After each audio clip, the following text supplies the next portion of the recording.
चटपटे पकवान में आज जो रेसिपी आप लोगों से शेयर करूंगी वो घर के बच्चे हों या घर के बुजुर्ग और बड़े सभी के लिए मुफीद है।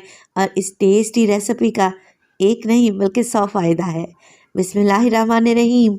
अस्सलामुअलैकुम। खुश रहें, आबाद रहें, जहाँ भी रहें हैप्पी रहें और हेल्दी रहें। तो मैं हूँ फ़ाइज़ा और वेलकम करती हूँ आपको चटपटे पकवान में। तो आज आप लोगों से शेयर करने लगी हूँ मैं जौ की खीर या फिर तलबीना, जो कि ग़िज़ा भी है और शिफा भी।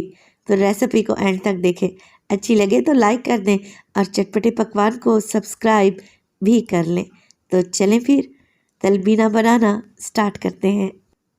टेस्टी हेल्दी तलबीना बनाने के लिए हमें चाहिए होगा जौ, या जिसे बारले भी कहा जाता है।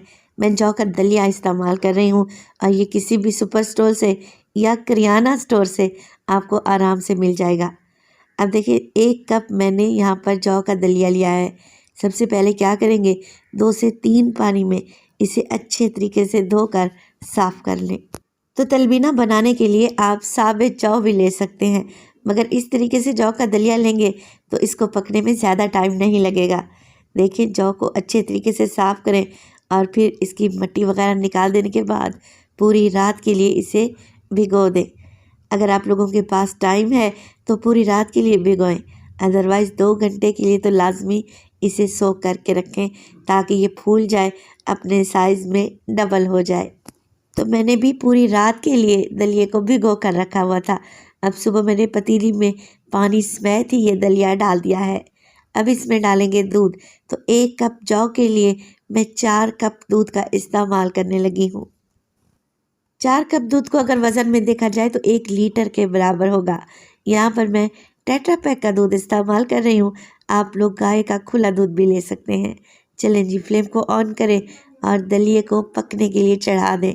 इस स्टेज पर आप इसमें कुछ भी ऐड नहीं करेंगे जब तक दलिया अच्छे तरीके से गल नहीं जाता और ये सॉफ्ट नहीं हो जाता।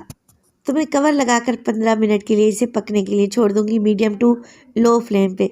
अभी दलिए को पकते हुए तकरीबन 5 से 7 मिनट हुए हैं।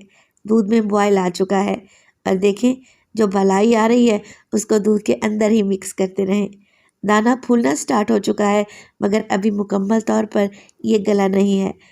तो फ्लेम को मीडियम टू लो रखें और कवर लगाकर दलिए को पकाएं इतना कि इसमें जौ अच्छे तरीके से गल जाए।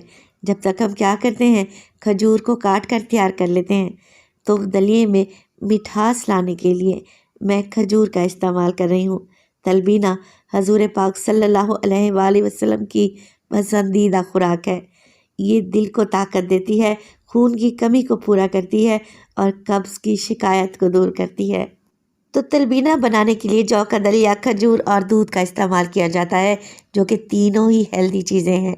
अगर आप खजूर नहीं डालना चाह रहे तब आप इसमें शक्कर या फिर चीनी भी डाल सकते हैं अपने जायके के मुताबिक। तो मैंने 1 कप जौ के दलिए के लिए तकरीबन 1 पाव खजूर को काट लिया है। इसकी गुठलियाँ निकालनी हैं। दलिए को पकते हुए तकरीबन 20 मिनट गुजर चुके हैं। अब देखें माशाल्लाह से जौ अच्छे तरीके से फूल चुका है और ये नरम भी पड़ चुका है। तो माशाल्लाह से देखें दाना कैसे सॉफ्ट हो चुका है। बस इसी स्टेज पर आप इसमें डाल दें खजूर। खजूर को पहले ऐड नहीं करेंगे। अभी फ्लेम को बिल्कुल लो रखा हुआ है मैंने, क्योंकि खजूर बिल्कुल मैश होकर दलिए में घुल सी जाएगी। मिक्स करेंगे और इसके साथ अगर आप कुछ ड्राई फ्रूट्स का इस्तेमाल करना चाहें तो कर सकते हैं। अच्छा, मेरे पास यहाँ पर 2 से 3 टेबलस्पून के करीब किशमिश रखी थी, जिसे मैंने भिगो कर रखा हुआ था और ये ब्लैक वाली किशमिश है, ये शामिल कर दें। साथ के साथ छोटी इलायची डालें, तकरीबन 4 से 5 दाने। आप इलायची का पाउडर भी डाल सकते हैं।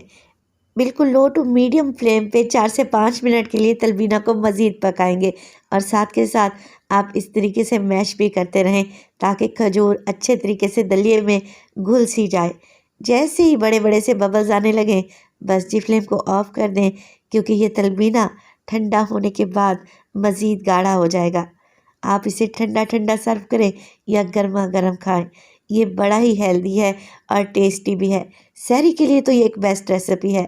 गार्निश करेंगे इसे पिस्ता और बादाम से।